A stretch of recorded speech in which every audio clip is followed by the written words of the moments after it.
नमस्कार दोस्तों, स्वागत है आपका हमारे चैनल में। आज के इस वीडियो में हम देखने वाले हैं पेशवाओं के अधीन मराठा, यानी कि जो पेशवा है उनका उत्थान कैसे हुआ। हमारा पहला ही टॉपिक यही है। तो पेशवाओं का उत्थान यानी राइजेस ऑफ पेशवाज कैसे हुए, इन सब के बारे में जानकारी लेंगे। लेकिन उससे पहले अगर हम मराठों की बात करें तो मराठों में देखिए 1680 ईस्वी में, ठीक है, 1680 ईस्वी में शिवाजी महाराज थे ना। शिवाजी महाराज की क्या हो गई? मृत्यु हो गई। क्या हो गई? मृत्यु हो गई। शिवाजी महाराज की 1680 ईस्वी में मृत्यु हो गई। तो शिवाजी महाराज के पुत्र थे। अब ये दो पुत्र थे। एक का नाम था संभाजी महाराज। एक का क्या नाम था? एक का नाम था संभाजी महाराज और दूसरे का नाम था राजा राम जी। राजा राम, ठीक है। एक का नाम था संभाजी और दूसरे का नाम था राजा राम जी। देखिए ध्यान रखिएगा, ये आपको समझ में आ गया तो सब समझ में आ जाएगा। मराठे थे, ठीक है। मराठों का जो संस्थापक था वो कौन थे? वो आपके शिवाजी महाराज थे। शिवाजी महाराज की 1680 ईस्वी में मृत्यु हो जाती है। अब मृत्यु के बाद अगला उत्तराधिकारी उन्हीं के पुत्र बनेंगे। तो उनके दो पुत्र थे, एक का नाम था संभाजी, दूसरे का नाम था राजा राम जी। संभाजी ज्येष्ठ पुत्र थे तो ये बन गए। अब संभाजी है, उनका शासनकाल 1680 ईस्वी से लेके 89 ईस्वी तक रहता है, ठीक है। 9 वर्षों तक शासन रहता है, तो 1680 से 89 तक रहता है। अब इनके पुत्र थे जिनका क्या नाम था? साहू जी। जिनका क्या नाम था? साहू जी। अब आपने आगे पढ़ा था कि साहू जी है वो मतलब इस टाइम में औरंगजेब का शासन था, ठीक है। इस टाइम में किसका शासन था? 1680 तक, या मैं कहूं इस टाइम में किसका शासन था? तो औरंगजेब का शासन था। किसका था? औरंगजेब। और ये औरंगजेब कौन है? दिल्ली का बादशाह है। मुगलों का मैं कहूं अंतिम शक्तिशाली शासक है औरंगजेब। इसके बाद में शासन ढीला पड़ गया था। आगे आपने पढ़ा ही था कि किन कारणों के से मुगलों का शासन ढीला पड़ गया था। तो जो संभाजी के पुत्र थे साहू जी, ये तो औरंगजेब के अंडर में थे, यानी कि ये जेल में थे। ये कहाँ थे? जेल में थे। कहाँ थे? जेल में थे। तो अब देखिए संभाजी की मृत्यु हो गई 1689 ईस्वी में। तब पीछे कोई तो उत्तराधिकारी होना चाहिए। तो साहू जी तो जेल में बैठे थे, तो संभाजी के भाई थे। कौन थे? भाई थे राजा राम जी। तो राजा राम जी शासन करते हैं। राजा राम जी का जो शासन है वो 1689 से लेके 1700 तक रहते हैं। कब? 1700 तक। अब ये 1700 तक शासन करते हैं। अब इनके पुत्र थे, वो थे अल्प, यानी कि अल्पवयस्क थे, यानी कि योग्य नहीं थे, छोटे थे, बाल्यावस्था में थे। तो भाई बाल्यावस्था के बच्चे को कोई शासन थोड़ी ना बनाया जा सकता है। तो राजा राम जी की पत्नी थी जिनका नाम था ताराबाई। क्या नाम था? ताराबाई, ठीक है। ताराबाई शासन करती है। ताराबाई शासन करती है 1700 से लेके 1707 तक शासन करती है, ठीक है।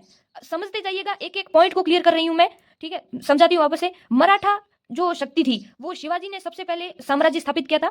शिवाजी की मृत्यु 1680 ईस्वी में हो जाती है। तब शिवाजी के दो पुत्र थे, एक का नाम था संभाजी, दूसरे का नाम था राजा राम। संभाजी है वो 1680 से लेके 89 तक शासन करते हैं। 89 में इनकी भी मृत्यु हो जाती है। तब इनके पुत्र थे साहू जी, वो औरंगजेब के कैद में थे, जेल में थे। तब इनकी अनुपस्थिति में राजा राम है जो इनके भाई थे वो उत्तराधिकारी बनते हैं। और राजा राम है वो 1689 से लेकर 1700 ईस्वी तक शासन करते हैं। 1700 ईस्वी में इनकी भी मृत्यु हो जाती है। तब इनके पुत्र थे वो अल्पवयस्क थे, यानी कि योग्य नहीं थे। तो अयोग्यता की स्थिति में इनकी पत्नी है वो शासन करती है। आपको पता ही है कि जब स्त्रियां शासन करती है तो कैसे ही सुचारू शासन होगा। तब इन्होंने भी मतलब खासा टाइम पर शासन किया। 1700 से लेकर 1707 तक इन्होंने शासन किया। अब आगे देखिए, जैसे ही औरंगजेब की मृत्यु हो जाती है 1707 में, औरंगजेब की क्या हो जाती है? मृत्यु हो जाती है। किसकी मृत्यु हो जाती है? औरंगजेब की मृत्यु हो जाती है। तो मृत्यु के बाद औरंगजेब के पुत्र थे, औरंगजेब के पुत्र थे जिनका नाम था आजम। क्या नाम था? आजम। आजम बनता है शासक। और आजम जैसे ही शासक बनता है, ये जो साहू है ना कि कौन साहू? ये संभाजी के पुत्र थे साहू जी। तो साहू को मुक्त कर देता है। क्या कर देता है? मुक्त कर देता है। जेल से बरी कर देता है, मुक्त कर देता है। तो जैसे ही 1707 में जैसे ही आजम साहू को मुक्त करता है तो साहू को लगता है कि भाई मेरे पिता का जो साम्राज्य था, पिता संभाजी, उनका साम्राज्य है वो आज कहाँ है। तो वो जैसे ही मुक्त होते हैं वो चले जाते हैं आपके कोल्हापुर आ जाते हैं। कहाँ आ जाते हैं? कोल्हापुर, ठीक है। और कोल्हापुर आए, जैसे ही उनको लगा जैसे ही उन्होंने देखा कि भाई सतारा है ना, सतारा में शासन कर रही है कौन? इनकी चाची जी। और चाची जी का क्या नाम है? ताराबाई, ठीक है। तो ताराबाई, तब इन्होंने किसने? साहू ने कहा चाची जी रेस्ट कीजिए, अब शासन करने की बारी मेरी है, आप रेस्ट कीजिए। इतने दिनों तक, इतने सालों तक आपने शासन किया, ठीक है, अब मेरी बारी है। तो ताराबाई ने कहा नहीं नहीं, ऐसे कैसे, शासन तो मैं और करूंगी। आप कौन है? शासक कौन बनेगा? मेरा पुत्र बनेगा। यानी कि जो अल्पवयस्क था ना वो अब बड़ा हो गया ऑब्वियसली। तब ये बड़ा हो गया, तब शासक कौन बनेगा? ताराबाई कह रही है कि मेरा पुत्र बनेगा शासक, तुम नहीं बनोगे। तो साहू जी कहते हैं क्यों? उत्तराधिकारी तो मैं भी हूं, क्योंकि संभाजी का पुत्र हूं मैं, और इस हिसाब से आप क्यों? पहले तो मैं बनूंगा शासक। तो इनके बीच में क्या होता है? युद्ध होता है। क्या होता है, युद्ध होता है। और कब होता है ये युद्ध, तो ये होता है 1707 ईस्वी में युद्ध होता है। जैसे ही ये आजाद हुआ, युद्ध किया, ठीक है। युद्ध में कौन जीता, कौन जीता, तो साहू जीत जाते हैं। कौन जीता, साहू। अब देखिए साहू कैसे जीता। साहू शुरुआत से ही औरंगजेब के मतलब जेल में था। इसको न ही युद्ध कला की जानकारी थी, न ही सैन्य जानकारी थी, लेकिन ये जीता कैसे। बहुत ही अयोग्य शासक था ये भी, इसको शासन करना बिल्कुल नहीं आता था, तो ये जीता कैसे। तो इनकी सेना में एक बहुत ही कुशल और मुख्य प्रमुख सेना नायक थे, जिनका नाम था आपके बालाजी विश्वनाथ। बालाजी विश्वनाथ हैं, बालाजी विश्वनाथ हैं, वो इनके शासक बनते, मतलब वो इनके सेनापति बनते हैं, सेनापति। और इतने कुशाग्र बुद्धि, इतने तेज तर्रार, सैनिक विद्या में कहे तो, बुद्धि में कहे तो इतने तेज थे बालाजी विश्वनाथ के, इतनी मतलब बोलने की इतनी इनकी कला थी कि आगे वाले को कब मोहित कर ले और कब अपने पक्ष में कर ले, ये कोई नहीं जानता था। तो इन्होंने क्या किया, बालाजी विश्वनाथ ने, ये मराठों की सबसे मतलब वीक पॉइंट है कि ये एकजुट नहीं थे, किसी की भी बात में आके अपना जो शासन है वो विखंडित कर लेते थे।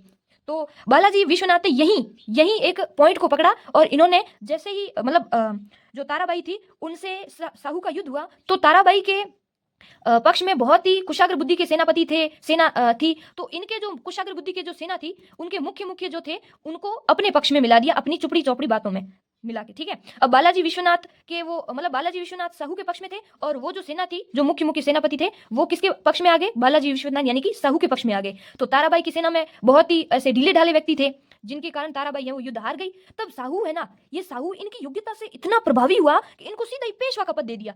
किसका पद दे दिया, पेशवा। अब आप सोचोगे ये पेशवा क्या है, इसका अर्थ है प्रधानमंत्री, यानी कि प्रधानमंत्री का पद है वो इतना बड़ा था कि शासन प्रशासन में, निर्णय लेने में सारा काम कौन करते थे, ये पेशवा प्रधानमंत्री करते थे। तो इस तरह से जो ये साहू थे, मराठा थे ये साहू, क्योंकि किसके वंशज थे, आपके शिवाजी के वंशज थे, और शिवाजी मराठा थे, तो मराठों की शक्ति हीन होने लगी, और वर्चस्व किसका स्थापित होने लगा, पेशवाओं का। तो शायद तक आपको यहाँ तक तो ये डिटेल है वो समझ में आ गई होगी। अब बालाजी विश्वनाथ के बारे में हम डिटेल से पढ़ेंगे, ठीक है। अब देखो आपको और बताऊं, ये जो बालाजी विश्वनाथ हैं, ये आपके 1713 ईस्वी में क्या बनते हैं, पेशवा बनते हैं। क्या बनते हैं, पेशवा बनते हैं, किसके, साहू के पेशवा बनते हैं।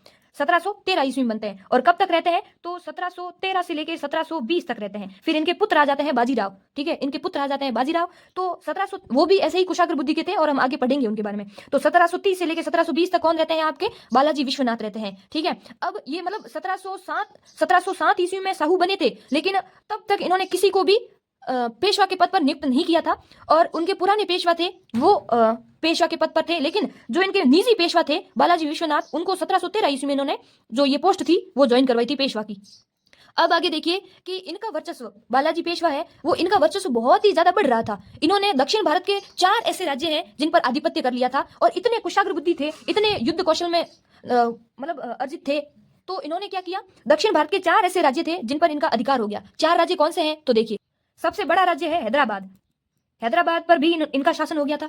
हैदराबाद के बाद में इनका शासन था गोंडवाना पर, गोंडवाना, ठीक है। गोंडवाना के बाद में बरार, बरार के बाद में खानदेश। इन 4 ऐसे राज्य थे जो पेशवाओं के अधीन आ गए थे, और ये पेशवा मतलब इन सब पर पेशवाओं का अधिकार बन गया था। तो केंद्र में बैठा, अब देखियो केंद्र में 1713 में फर्रुखसियर बनता है। कौन बनता है, फर्रुखसियर शासक बनता है। और ये जो फर्रुखसियर है ये किन की सहायता से शासक बनता है, तो ये जो फर्रुखसियर है ये शैयद वंश के मतलब शैयद वंश के 2 भाई थे, उनकी सहायता से ये क्या बनता है, शासक बनता है, ठीक है। जैसे ही ये शासक बनता है, तो ये जो 2 भाई थे उनमें से एक भाई तो दिल्ली में ही रहता है फर्रुखसियर के दरबार में, और एक भाई चला जाता है दक्षिण में, दक्षिण भारत की ओर चला जाता है। तो दक्षिण भारत की ओर जो भाई गया था उसका क्या नाम था, हुसैन कुली खां। उसका क्या नाम था, अली हुसैन कुली खां, हुसैन कुली खां, ठीक है। हुसैन कुली खां दक्षिण भारत की ओर चला जाता है। अब देखो ये हुसैन कुली खां क्या सोचता है कि भाई मेरा भाई, इसका एक भाई कहाँ है, दिल्ली में फर्रुखसियर के दरबार में रह रहा है।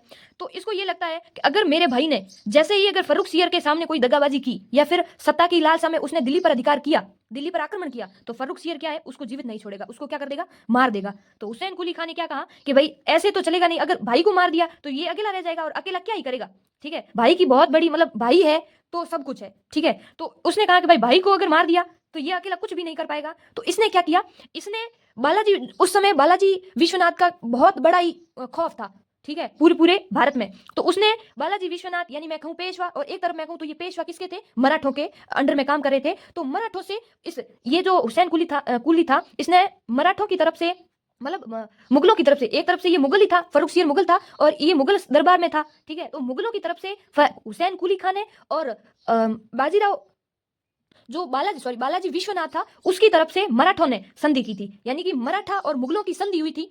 और मराठा मुगलों की संधि ये सबसे पहले किसने की थी, तो मुगलों की तरफ से तो हुसैन कुली खान ने की थी, और जो मराठों की तरफ से किसने की थी, तो मराठों की तरफ से आपके बालाजी विश्वनाथ ने की थी। किसने की थी, बालाजी विश्वनाथ ने की थी। अब इस संधि के जो इन दोनों ने संधि की थी ना, इस संधि के कुछ नियम थे, और ये नियम या शर्तें आप कह सकते हो, ज्यादातर शर्तें हैं वो किसने रखी थी, तो ये शर्तें आपके बालाजी विश्वनाथ ने रखी थी। किसने रखी थी, बालाजी विश्वनाथ ने रखी थी। और ये जो शर्तें हैं वो कौन कौन सी रखी थी, बहुत ही यूनिक शर्तें हैं, और इन्हीं के पक्ष में है, बालाजी विश्वनाथ के पक्ष में है। 6 शर्तें रखी थी। कितनी, 6 शर्तें रखी थी, और इतनी यूनिक शर्तें रखी थी, आप भी देख के हैरान हो जाओगे कि इतनी बढ़िया शर्तें कोई कैसे रख सकता है। ये हुसैन कुली का इतना ज्यादा डरा हुआ था कि कैसे भी करके उसको दिल्ली की ओर शासन करना था, मतलब दिल्ली की ओर क्या करना था, प्रस्थान करना था, और फर्रुखसियर को हराना था। कब ये भाई अपने भाई को मार दे ये कोई कह नहीं सकता था। तो हुसैन कुली को जैसे तैसे करके बालाजी विश्वनाथ का समर्थन चाहिए था, और ये जो 6 संधियां करता है इनके द्वारा ये अपना जो शासन अधिकतर जो शासन है वो बालाजी विश्वनाथ को सौंप के, और कुछ ये भी शर्तें इसके पक्ष में भी थी। तो जब ये बालाजी विश्वनाथ की सहायता से हुसैन कुली खान है वो फर्रुखसियर पर आक्रमण करता है, तब दिल्ली का शासक बन जाता है। कौन, हुसैन कुली खान नहीं बनता है, इसी का एक रखा हुआ था वो बनता, जिसका क्या नाम है, उसका नाम है रफी उद दर्जात। क्या है, रफी उद दर्जात है, रफी उद दर्जात वो बनता है शासक। ठीक है, किसने बनाया, हुसैन कुली खान ने बनाया है, रफी उद दर्जात को बनाया है। और ये क्या करता है, देखो अगर आपको पूछ ले कि मुगल मराठा संधि है वो किसके समय हुई थी, तो अगर समय की बात करें तो फर्रुखसियर के समय हुई थी। और हस्ताक्षर किसने किए थे, हस्ताक्षर, क्योंकि भाई कोई ये तो उसका सेनापति है, सेनापति अगर संधि करेगा तो कौन मानेगा, शासक, अगर कोई संधि शासक करेगा तभी मानेगा, सेनापति अगर संधि कर दे तो कौन मानेगा। तो इसने किस समय संधि की, तो फर्रुखसियर के समय तो संधि की थी, लेकिन इस पर हस्ताक्षर जल्दी से इसको क्या करता है, रफी उद दर्जात को शासक बनाता है, और रफी उद दर्जात क्या करता है, इस संधि पर हस्ताक्षर करता है, और ये जो शासक बनता है अब इस संधि पर हस्ताक्षर करके ये जो बालाजी विश्वनाथ या पेशवाओं की जो 6 शर्तें हैं उसको मान लेता है। अब ये 6 शर्तें कौन सी है ये देखते हैं। इसकी जो पहली शर्त थी वो ये थी कि मराठों ने कहा, मराठों की तरफ से पहली शर्त ये रखी गई थी कि भाई आपने जो मुगलों ने शिवाजी के जीते हुए जो साम्राज्य है उन पर भी अधिकार कर लिया है, तो जो शिवाजी के जीते हुए क्षेत्र हैं उनको हमें वापस दे दो। ठीक है, तो उसने हुसैन कुली खान ने कहा ठीक है दे दिया। अब दूसरी शर्त कौन सी थी, दूसरी शर्त ये रखी गई कि भाई मुगलों के जो क्षेत्र जो मराठों ने छीन लिए थे या मराठों ने जीते थे वो मराठों के ही रहेंगे। एक शर्त में तो ये कहा कि जो मराठों के जीते हुए क्षेत्र थे, शिवाजी ने जो जीते हुए क्षेत्र थे वो हमें लौटा दो, और एक ये कहा कि मुगलों ने जो हमारे क्षेत्र को जीता है, मुगलों के द्वारा, मतलब मुगलों के जो क्षेत्र हमने जीते हैं जिन पर हमारा यानी मुगलों का मराठों का अधिकार है वो क्षेत्र हमारे ही रहेंगे। एक में तो ये कहा कि शिवाजी के क्षेत्र जो मराठों ने जीते थे, मराठों ने कहा कि जो शिवाजी का साम्राज्य है जो आपने जीता है वो हमें वापस दे दो। जो इनकी तीसरी शर्त थी वो तीसरी शर्त क्या कहती थी कि भाई दक्षिण में मुगलों के जो क्षेत्र हैं, ठीक है, दक्षिण में जो भी, अब देखो बड़े बड़े जो क्षेत्र थे वो तो हमारे अंडर में है, और जितने भी आपके क्षेत्र हैं, ठीक है, पूरा तो क्षेत्र दक्षिण का इनका नहीं था मराठों का, तो जितने भी आपके क्षेत्र हैं उनसे हम चौथ, ये एक प्रकार के कर थे, एक तो चौथ कर और एक सरदेशमुखी कर, चौथ कर और सरदेशमुखी कर है उनको हम लेंगे। अब सबसे पहले देखिए चौथ कर क्या होता था, ये जो चौथ कर था ये क्या था, देखिए चौथ कर सुरक्षा के बदले 1/4 संपत्ति देना, कि भाई हम आपकी सुरक्षा करेंगे और सुरक्षा के बदले आप अपनी संपत्ति का 1/4 भाग है वो हमें दे दो, यानी कि सुरक्षा के बदले। ठीक है, तो सुरक्षा के बदले संपत्ति का जो 1/4 भाग है वो किसे देना, मराठों को देना। ठीक है, आपके जीते हुए जितने भी क्षेत्र हैं उनसे हम चौथकर और सरदेशमुखी कर लेंगे। चौथकर क्या होता था कि भाई सुरक्षा करेंगे हम, कौन, मराठा, सुरक्षा करेंगे हम, और आप अपनी संपत्ति का 1/4 भाग है वो हमें दे देना। और जो सरदेशमुखी कर है वो क्या होता था, सरदेशमुखी कर, ये जो कर था ये क्या था, ये देखो ये जो चौथ कर था वो तो 1/4 भाग था, और ये जो कर था सरदेशमुखी ये 1/10 संपत्ति का 1/10 भाग था। कितना, 1/10 भाग था। तो चौथ कर और सरदेशमुखी कर है ये बहुत इंपॉर्टेंट है और आपसे पूछे जाएंगे। तो चौथ कर है वो 1/4 भाग, और चौथ कर मतलब 1/4, और सरदेशमुखी देश 10 यानी 10वां भाग। ठीक है, तो संपत्ति का चौथा भाग चौथ कर, 10वां भाग सरदेशमुखी, ये कर हम आपसे जीते हुए क्षेत्र है वहां से लेंगे। ठीक है, तो ये सब कहा। अब जो चौथी शर्त थी, देखिए कितनी बढ़िया बढ़िया शर्तें हैं वो बालाजी विश्वनाथ ने रखी है। पहली शर्त तो ये रखी कि मराठों ने जितने भी शिवाजी के साम्राज्य में जितने भी मराठों ने जीते क्षेत्र शिवाजी ने वो हमें दे दो। ठीक है, तो उन्होंने हुसैन कुली खान ने कहा दे दिए। अब दूसरी शर्त ये रखी कि भाई मुगलों के वे क्षेत्र जिन पर मराठों ने शासन कर लिया, मराठों ने अधिकार किया है, वो मराठों को ही रहने दो भाई। आपके जो क्षेत्र है उस पर हमने अधिकार किया है, वो हमें ही रहने दो, ठीक है। तो कुली खान ने कहा ठीक है, जाओ, ये भी शर्त मानी। तीसरी ये शर्त थी कि भाई दक्षिण में जो मुगलों के क्षेत्र हैं उनसे हम कर लेंगे चौथकर और सरदेशमुखी। चौथकर मतलब सुरक्षा के बदले हम आपकी सुरक्षा करेंगे, और उसको उसके बदले आपको संपत्ति का चौथा भाग है वो हमें देना पड़ेगा, और सरदेशमुखी संपत्ति का 10वां भाग हमें देना पड़ेगा। तो हुसैन कुली ने कहा ठीक है भाई, ये भी बात मान ली आपकी। तो बालाजी ने और आगे शर्त रखी, बालाजी विश्वनाथ ने चौथी ये शर्त रखी कि आपके अंडर में, ठीक है, आपके अंडर में साहू के रिश्तेदार, साहू मतलब ये जो आप आगे पढ़ा था ना, संभाजी के पुत्र थे साहू, जिन्होंने जिनको और औरंगजेब ने कैद कर रखा था साहू को, उनके जितने भी रिश्तेदार है, साहू को तो भाई मुक्त कर दिया था आजम ने, लेकिन साहू के जितने भी रिश्तेदार है उनको मुक्त नहीं किया था। तो साहू के जितने भी रिश्तेदार थे उनको भी आजाद करो। यानी उन्होंने क्या कहा कि साहू के जितने भी रिश्तेदार थे उनको क्या करो, आजाद करो भाई, ये भी हमारे ही वंशज हैं एक तरह से, तो उनको आजाद करो। तो आपके हुसैन कुली ने कहा ठीक है बाबूजी, ये भी बात मान ली आपकी, ठीक है। तो अब आप हमारी भी थोड़ी बात मानो, आपको हमने अपनी संपत्ति का, ये जो चौथकर है सरदेशमुखी संपत्ति का भाग दिया, आपको इतनी सारे जो संधियां हैं वो मान ली, अब आप जी एक दो शर्तें हैं वो हमारी भी मानो, हमें भी बख्श दो, थोड़ा ऐसे टाबर पर जुल्म मत करो। तो ऐसे बालाजी विश्वनाथ ने कहा ठीक है, आप भी मान लो शर्तें, ठीक है, और वो हम मान लेंगे। तो जो हुसैन कुली खां है इसने ये कहा कि मराठे और मतलब मराठे हैं वो मुगलों को वार्षिक कर दे। तो भाई ठीक है, 10 लाख रुपए हैं वो वर्ष के, एक वर्ष में हम आपको 10 लाख रुपए देंगे, ठीक है। तो ठीक है कि भाई एक वर्ष में है वो मराठे, क्या मराठे, कौन मराठे, ये बालाजी विश्वनाथ वाले मराठे, ठीक है, मराठे हैं वो मुगलों को क्या करेंगे, एक साल वार्षिक, मतलब एक साल वार्षिक में एक वर्ष में आपको 10 लाख रुपए देंगे, ठीक है। तो ये हुसैन कुली खान ने कहा बाप जी इतना हमने माना है, ये एक शर्त क्या दे रहे हो, एक और दे दो। तो उसने कहा ठीक है चल जा, आपको हम क्या देंगे, सैनिक सुरक्षा देंगे, यानी कि 15,000 है वो घुड़सवार देंगे, क्या देंगे, 15,000 घुड़सवार देंगे, घुड़सवार देंगे। बस इसी बात की ये इंतजार कर रहा था, कौन, हुसैन कुली खां। जैसे ही ये 15,000 घुड़सवारों की बात की, ठीक है बाप जी अब बस करो, अब बस करो, लेकिन एक और शर्त मान लो कि शंभू जी यानी कि ताराबाई है, वो ताराबाई कह रही है कि ऐसा कैसे, सारी शर्तें आप इन्हीं से कर रहे हो, कुछ शर्तें हमसे भी करो। तो जो शंभू जी थे, एक ताराबाई के पुत्र थे, एक साहू जी है ना, साहू जी आपको पता है, पीछे ले लो, देखो देखिए संभाजी है, ये शिवाजी के पुत्र थे संभाजी और राजा राम जी। संभाजी के पुत्र थे साहू जी जो आगे जाके शासन करते हैं, और राजा राम जी के पुत्र थे वो अल्पवयस्क थे, और इनकी पत्नी है ताराबाई वो शासन करती है। तो ये जो इनके पुत्र थे ना, इनका नाम था इनका क्या नाम था, शंभू जी। एक का नाम था साहू जी, दूसरे का क्या नाम था, शंभू जी, ठीक है। साहू जी है इनका नाम और इनका नाम है शंभू जी, देखिए नाम लिख देती हूँ। तो शंभू जी है, इनके लिए भी कुछ करो। ताराबाई ने कहा कि भाई आप सारी संधियां हैं वो साहू जी के पक्ष में कर रहे हो, कुछ तो ये भी करो भाई, ये भी वारिस है एक तरह से। तो इनको कहा कि भाई शंभू जी है ना जो ताराबाई का पोता था, ठीक है, तो उनको कभी भी, ताराबाई का पोता था, ठीक है ना, सॉरी बेटा नहीं था, पोता था, ठीक है। तो बेटे का भी बेटा था, पोता था, बेटा तो आपके इस युद्ध में मर गया था। किस युद्ध में, ताराबाई और साहू का जो युद्ध हुआ था ना, उसके युद्ध में उसका बेटा भी मर गया था। तो उसका बेटे का बेटा यानी पोता ताराबाई का, वो भी ऐसे योग्य नहीं था। तो कहा भाई ताराबाई ने कि भाई हमारा जो पोता है शंभू जी, उनको कोई तंग नहीं करेगा। तो मराठों ने कहा ठीक है भाई, मराठे उनको तंग नहीं करेंगे।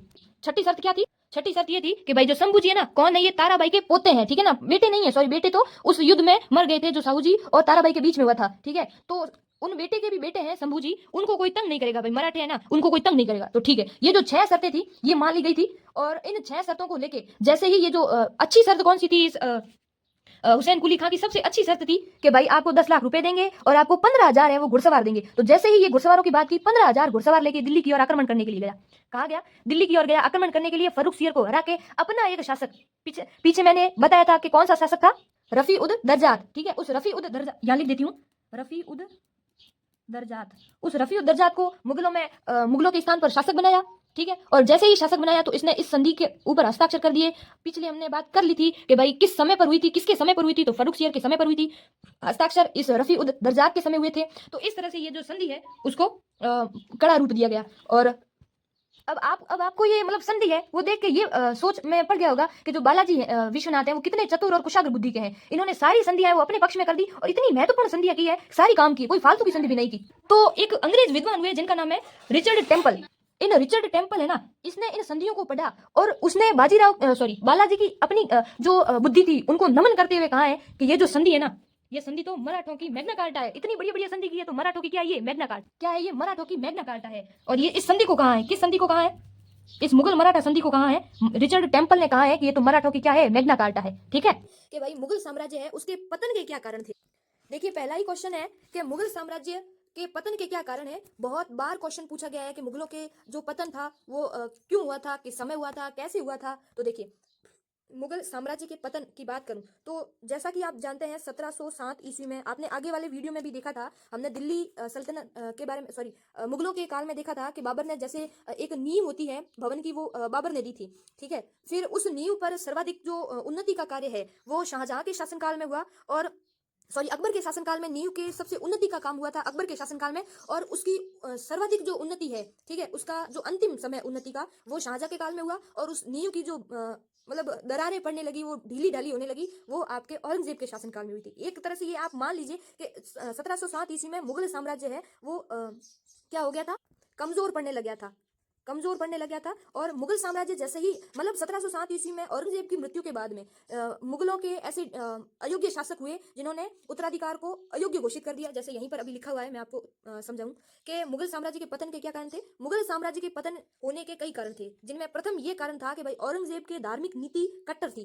ठीक है, औरंगजेब बहुत ही कट्टर शिया मुसलमान था। क्या था? शिया मुसलमान था, और उसने भारत के हिंदुओं को भी मुसलमानों में शामिल करने की ऐसी नीतियां बना दी थी, जिस कारण उसका पतन निश्चित हो गया था। ठीक है, तो दूसरा कारण यह था कि औरंगजेब के बाद वाले जो मुगल थे उनका अयोग्य उत्तराधिकार, बहुत ही अयोग्य थे। उनके आने वाले औरंगजेब के बाद आने वाले जितने भी मुस्लिम उत्तराधिकारी थे बहुत ही अयोग्य थे, जिस कारण शासन है वो ज्यादा देर तक टिका नहीं। ठीक है, जैसे ही 1707 में औरंगजेब की मृत्यु हुई और 1857 में ये 1.5 साल ही चला, और 1857 में अंग्रेज आ जाते हैं, और अंग्रेज है वो मुगलों से अपना जो अधिकार है वो ले लेते हैं और अपने अधिकार में कर लेते हैं। तीसरा कारण क्या था कि स्थिति खराब थी। भाई मुगलों की स्थिति एक तरह से खराब थी, खराब हो गई थी। अब क्योंकि शाहजहां ने अधिक से अधिक जो धन है वो अपनी इमारतों के निर्माण में, ताजमहल आपने पढ़ा होगा, तो ताजमहल का निर्माण शाहजहां ने किया था, और भी बहुत सारी ऐसी इमारतें थी जिनका निर्माण है वो शाहजहां ने किया था। तो अपने इमारती निर्माण के कारण बहुत ज्यादा धन है वो शाहजहां ने खर्च कर दिया था, और पीछे है वो उनके उत्तराधिकारियों को जो कुछ भी पीछे जो कुछ भी धन मिला वो बहुत कम था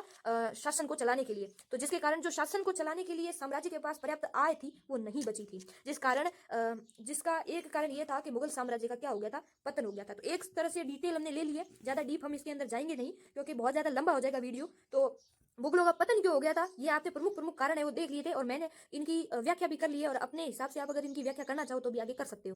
तो देखिए, दिल्ली का सबसे अंतिम बादशाह कौन था औरंगजेब, मराठों के, ये मराठा थे। ठीक है, मराठा, ये साहू जी है, ये आपके शिवाजी के पुत्र थे, शिवाजी के क्या थे, पुत्र थे। ठीक है, आगे हम और भी चर्चा करेंगे इनके बारे में। तो औरंगजेब है वो साहू जी को गिरफ्तार कर लेता है, और इनको है वो कब छोड़ता है, तो इनको औरंगजेब की मृत्यु होती है 1707 में, और औरंगजेब का पुत्र है, औरंगजेब का पुत्र का क्या नाम है, आजम, और ये जो आजम है ये छोड़ता है इनको 1707 में, छोड़ देता है। फिर ये अपने साम्राज्य की, ये सब बाद की बातें हैं और हम आगे करेंगे भी इनके बारे में, बहुत लंबा वीडियो न बन जाए इसलिए।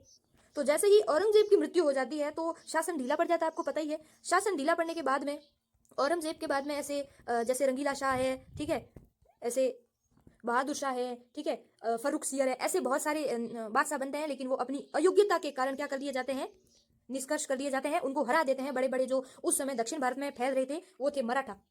मराठा अपनी वर्चस्व को फैलाने के लिए बहुत ज्यादा प्रसिद्ध हुए थे। इन्होंने बहुत ज्यादा ही ऐसे शक्तिशाली साम्राज्य को जीत लिया था, अपने अंडर में कर लिया था। अब हम बात करते हैं कि पेशवाओं के अधीन मराठा, जैसे जैसे पेशवाओं के पद बढ़ते गए मराठा क्या होने लगे, नीचे की ओर जाने लगे, और पेशवाओं का उत्थान होने लगा। और प्रथम पेशवा कौन थे, बालाजी विश्वनाथ, इनके बारे में भी हम पढ़ेंगे, और ये कैसे महत्वपूर्ण थे उनके बारे में भी पढ़ेंगे। ठीक है, क्योंकि आगे वाले वीडियो में हमने देख लिया था सारे कि क्या है क्या नहीं है, तो बालाजी विश्वनाथ के बारे में हम पढ़ेंगे और उन सब के बारे में जानकारी लेंगे। तो देखिए, पेशवा शब्द है वो है क्या, पेशवा शब्द है ये फारसी भाषा का शब्द है। क्या है ये शब्द, फारसी भाषा का शब्द है, जिसका शाब्दिक अर्थ क्या होता है, अग्रणी या फिर नेता।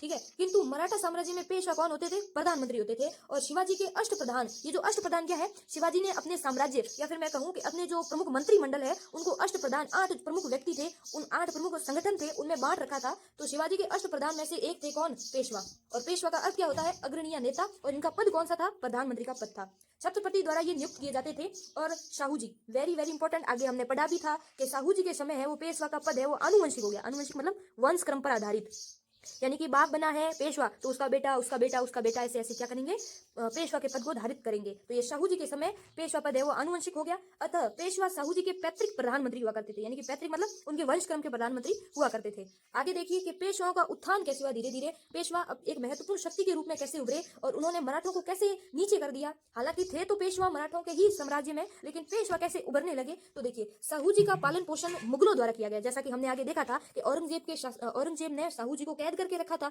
और उनका पालन पोषण साहू जी ने किया था। ठीक है, तो साहू जी दक्कन है उनकी राजनीति से अनभिज्ञ थे, यानी कि ज्यादातर इन्होंने समय जेल में बिताया था, तो ये जो युद्ध कला है, सैनिक नीति है, उनसे अनभिज्ञ थे, ज्यादा जानकार नहीं थे। तो बालाजी विश्वनाथ ये पेशवा थे, पहले पेशवा थे, ने कुछ महत्वपूर्ण निर्णय साहू जी के पक्ष में करवाने और मुगल अधिकारियों को प्रभावित किया।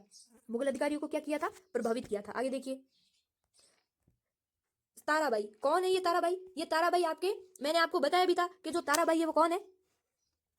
राजा राम की पत्नी है, विधवा पत्नी राजा राम की है ताराबाई। ठीक है, ताराबाई के साथ संघर्ष में बालाजी विश्वनाथ, मैंने कहा था आपको, सब बताया हुआ है और मैं अभी इनकी व्याख्या नहीं करूंगी। तो बालाजी ने ताराबाई के साथ में क्या किया था? संघर्ष किया था। तो ताराबाई के साथ में संघर्ष में बालाजी विश्वनाथ ने कई मराठा सरदारों को शाहू के पक्ष में किया था, शाहू के पक्ष में किया था। सैनिक एवं प्रशासनिक दोनों ही क्षेत्रों में बालाजी विश्वनाथ योग्य थे, अतः प्रशासन में बालाजी की नियुक्ति शाहू के हितकर थी। शाहू ने जब बालाजी विश्वनाथ को योग्य शासक ठहराया और उन्होंने ये जो निर्णय लिया था ये बहुत ही उनके लिए हितकर था। शाहू को बालाजी से अपने प्रति पूर्ण निष्ठा है, वो असीम श्रद्धा और स्वामी भक्ति की आशा थी कि भाई शाहू है वो ये कल्पना करते थे कि बालाजी है वो क्या करे, हमारे प्रति पूर्ण निष्ठा बनाए रखे और उनके असीम श्रद्धा है और स्वामी भक्त रहे। ठीक है, अपने स्वामी है ना साहू जी, ये बालाजी अपने स्वामी के प्रति स्वामी भक्त रहे। ठीक है, आगे देखिए, तो आगे है कि भाई शाहू के पेशवा बहिरोप उपरांत यानी पेशवा पद देने के बाद में पिंगले ताराबाई कौन है? ये आपके राजा राम की पत्नी है, के द्वारा कैद कर लिया गया था। ठीक है, अच्छा देखो, शाहू है ना, शाहू ने 1713 ईस्वी में आपके बालाजी को शासक मैंने पेशवा बनाया था, लेकिन ये जीत तो 1707 में गए थे, तो उस तक इनका जो पेशवा था, मैंने कहा ना और पेशवा थे, तो क्या नाम था? बहिरो उपरांत पिंगले। क्या नाम था? इनका नाम था बहिरो उपरांत पिंगले। ये कौन थे? ये आपके शाहू के पहले पेशवा थे। ठीक है, तो बहिरो उपरांत पिंगले थे, ये ताराबाई के द्वारा क्या कर दिए गए थे? कैद कर दिए गए थे। ताराबाई ने इनको कैद कर लिया था, जिससे पेशवा का पद है वो रिक्त हो गया था और अब राज्य की प्रतिष्ठा के लिए इस पद पर सुयोग्य, प्रतिभाशाली और दक्ष, अनुभवी, स्वामी भक्त व्यक्ति को नियुक्त करना अति आवश्यक था और शाहू ने इसके लिए बालाजी को ही योग्य और उपयुक्त समझा और योग्य भी है। आपने देखा होगा, हमने आगे वाली जो इनकी शक्तियां पढ़ी थी, कितनी अच्छी शक्तियां दी थी और मतलब बहुत ज्यादा योग्य थे। ठीक है, तो शाहू जी ने ये अपने जीवन काल में बहुत ही अच्छा कार्य किया। आगे देखिए कि हम बालाजी के बारे में पढ़ते हैं, बालाजी विश्वनाथ थे, उनके बारे में पढ़ते हैं। ये प्रथम पेशवा थे और इनका शासनकाल 1730 से 1720 तक रहता है। मैंने सब समझाया हुआ है और आपको सिर्फ यहाँ पर रीडिंग मारनी है। ठीक है, देखिए, इनका जो बालाजी विश्वनाथ है, इनका जन्म है वो बालाजी कोंकण प्रांत के थे। कोंकण प्रांत में आप महाराष्ट्र का नाम जान सकते हो, क्योंकि कोंकण प्रांत सिर्फ महाराष्ट्र में नहीं है, कोंकण प्रांत महाराष्ट्र है, कर्नाटक है, केरल है। ये वाला जो पश्चिमी भारत का किनारे वाला जो क्षेत्र है ना, ये आप पश्चिमी भारत देखते हो, तो ये वाला पूरा क्षेत्र है ना, ये कोंकण तट में आता है। तो इसमें यहाँ पर क्या है? महाराष्ट्र है। तो महाराष्ट्र के जो कोंकण तट है ना, वहां से बिलोंग कौन करते हैं? बालाजी, मतलब बालाजी विश्वनाथ। और कोंकण तट के कोंकण प्रांत के श्रीवर्धन ग्राम में चित्त पावन, इनका चित्त क्या है? एकदम पावन है। तो चित्त पावन ब्राह्मण थे ये, उनके ब्राह्मणों के भट्ट परिवार के ये निवासी थे, जिनका जन्म 1660 ईस्वी में हुआ था। क्या समझे? बालाजी कोंकण प्रांत के शिववर्धन ग्राम में चित्त पावन ब्राह्मण थे और उनमें भी भट्ट ब्राह्मण थे, भट्ट परिवार के थे और 1659 ईस्वी में इनका जन्म हुआ था। इनके पूर्वज का क्या नाम है? श्रीवर्धन के वंशानुगत थे और संग्रहण करता थे, मतलब संग्रहण का कार्य करते थे और जंजीरा के सिंधियों के अधीन थे। ये जंजीरा एक क्षेत्र का नाम है, वहां पर जो सिंधी थे उनके अधीन थे। कौन? इन बालाजी विश्वनाथ के पूर्वज श्रीवर्धन के वंशज थे। ठीक है, 1696 ईस्वी में पूना के सभा सदन में ये नियुक्त हुए थे और पूना है वो 1699 से 1702 तक ये रहे थे। फिर दौलताबाद चले गए थे और दौलताबाद में 1704 से 1707 तक रहते हैं। कौन रहते हैं? बालाजी विश्वनाथ रहते हैं। ठीक है, समझ में आ रहा होगा, आई होप। अब आगे देखिए, तो 1705 ईस्वी में मुगलों की कैद से ये साहू को ये क्या करते हैं? मुक्त करते हैं और मुक्त करने का क्या करते हैं? प्रयास करते हैं। 1707 में मुगल कैद से साहू आजाद हो जाते हैं, आपको पता ही है। 5 में इन्होंने प्रयास किया था, नहीं हुआ था। 7 में इन्होंने मतलब प्रयास को सफल बना दिया था। और साथ ही में क्या किया था? खेड़ा का युद्ध, ताराबाई और साहू के बीच में जो युद्ध हुआ था, उस युद्ध का क्या नाम था? खेड़ा का युद्ध। ठीक है, खेड़ा का युद्ध। और पालन चखेड़ा, ये एक स्थान का नाम है जो ताराबाई और साहू के बीच में हुआ था। खेड़ा का युद्ध 1707 में बालाजी ताराबाई के सेना नायक धन्नाजी यादव को शाहू के पक्ष में करने में सफल हो जाते हैं। मैंने कहा ना कि ताराबाई के सेना में जो कुशल नेता थे, जिनका क्या नाम है? धन्नाजी यादव, उनको अपने पक्ष में कर लेते हैं। किसके अपने पक्ष में? साहू के पक्ष में कर लेते हैं। और ताराबाई के पीछे कौन ऐसे सेना नायक जो बहुत ही योग्य नहीं थे, उनको रखा था। ठीक है, तो 8 में यानी 1708 में शाहू का सतारा में राज्याभिषेक हुआ। मैंने कहा था कि जब ये आजाद हुए थे तब ये सतारा आए थे और सतारा में ये युद्ध करते हैं, खेड़ा का युद्ध। धन्नाजी यादव की मृत्यु हो गई थी और उसके पश्चात चंद्रसेन यादव को शाहू ने अपना सेनापति नियुक्त किया था। सेना करते नामक नवीन सैन्य पद का भी सृजन किया था। सेना करते, ठीक है, सेना करते नामक ये जो नवीन पद था उनका सृजन किसने किया था? साहू ने ही किया था। चंद्रसेन और सीमा रक्षक कान्होजी पिंगले, ये कान्होजी पिंगले और चंद्रसेन ये कौन थे? सीमा रक्षक थे, की सहायता से ताराबाई ने शाहू और पेशवा बहिरोपरांत को कैद कर लिया था। देखो यहाँ पर देखो, ये चंद्रसेन थे तो किन के पुत्र थे? थे तो ये आपके धन्नाजी यादव के पुत्र थे ना। धन्नाजी भले ही आपके बालाजी की बातों में आके साहू के पक्ष में हो गए थे, लेकिन उन्होंने जिसका नमक खाया है वो उसी के रहेंगे। तो चंद्रसेन वापस किसके पक्ष में चले जाते हैं?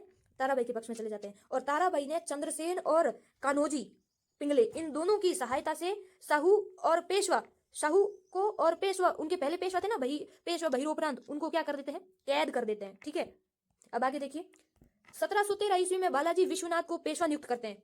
ताराबाई और उसके समर्थकों का दमन करना, ठीक है, ताराबाई और उसके समर्थक हैं उनका दमन भी किया था। तो ताराबाई, चंद्रसेन यादव और रामचंद्र नीलकंठ,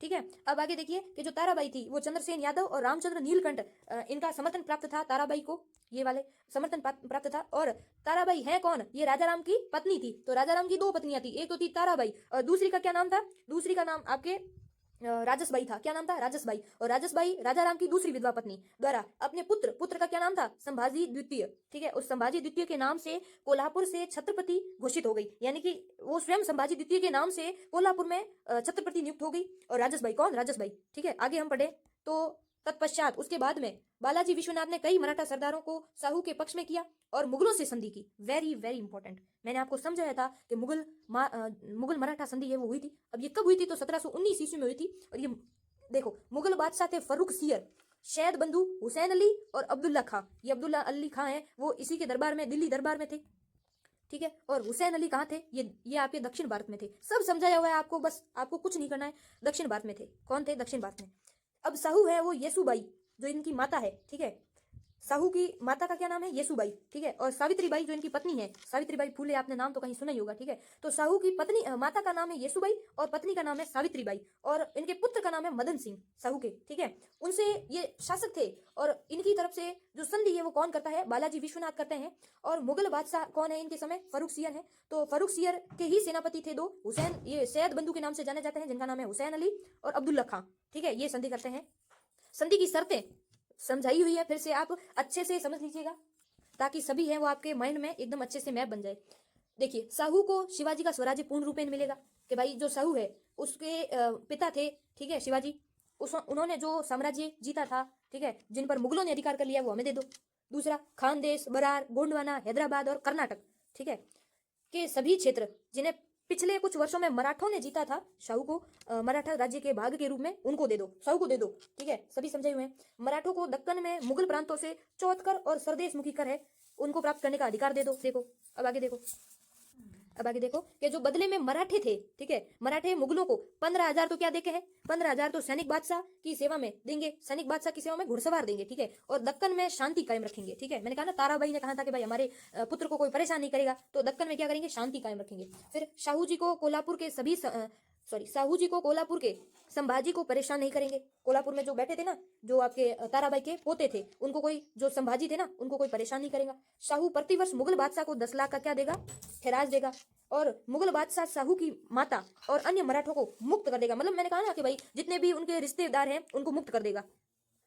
अब आगे देखिए कि भाई बालाजी विश्वनाथ ने 15,000 सैनिकों के साथ में हुसैन अली के संग दिल्ली की ओर कूच किया। मुगल बादशाह रफी उद दर्जात, देखा मैंने, मतलब एकदम डिटेल से आपको रफली आपको बताया हुआ है, यहाँ पर क्रम से दिया हुआ है ताकि आप अच्छे से लिख सको, याद कर सको, नोट्स बना सको। तो रफी उद दर्जात को समझाने पर, मतलब समझौते पर हस्ताक्षर किए, शर्तों पर। सर रिचर्ड टेम्पल ने मराठा साम्राज्य का मैग्ना कार्टा कहा, ठीक है, इसकी संज्ञा दी। और दिल्ली से लौटकर बालाजी ने कोल्हापुर के विरुद्ध अभियान भी चलाया था। किसने? तो बालाजी ने अभियान चलाया था। अब आगे देखिए, जो चौथ कर है, चौथ से जो धन प्राप्त होता है उसका 25% मतलब कितना?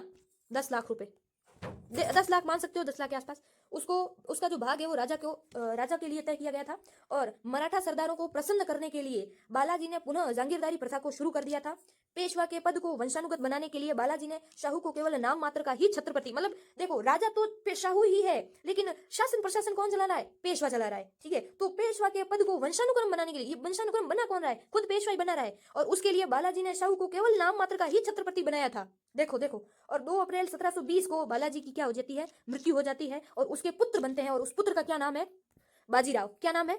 बाजीराव। और बाजीराव ही अपने पिता की तरह कुशाग्र बुद्धि और युद्ध कला में निपुण थे। और आगे हम उनकी भी बात करेंगे। वैसे अब हम थोड़ी ये बात कर लेते हैं कि भाई अंग्रेज जब आए थे ना भारत, अब हम ऐसी ट्रिक के बारे में सोचेंगे। ये जो संधियां ये ट्रिकों की थी, ठीक है। जिंदगी में कभी नहीं भूले हो आप, ऐसी ट्रिक है कि भाई अंग्रेजों ने मराठों के साथ में जो जो संधियां की, पहले तो मराठों ने मुगलों के साथ में संधियां की, वो आपने देख लिए। अब मराठों के साथ में अंग्रेज संधि करते हैं, यानी कि एक और ट्विस्ट आता है। और आप ये देखोगे कि भाई मराठों में धीरे धीरे जब अंग्रेज आते हैं ना, तो इनकी शक्ति क्षीण हो जाती है। कैसे होती है क्षीण?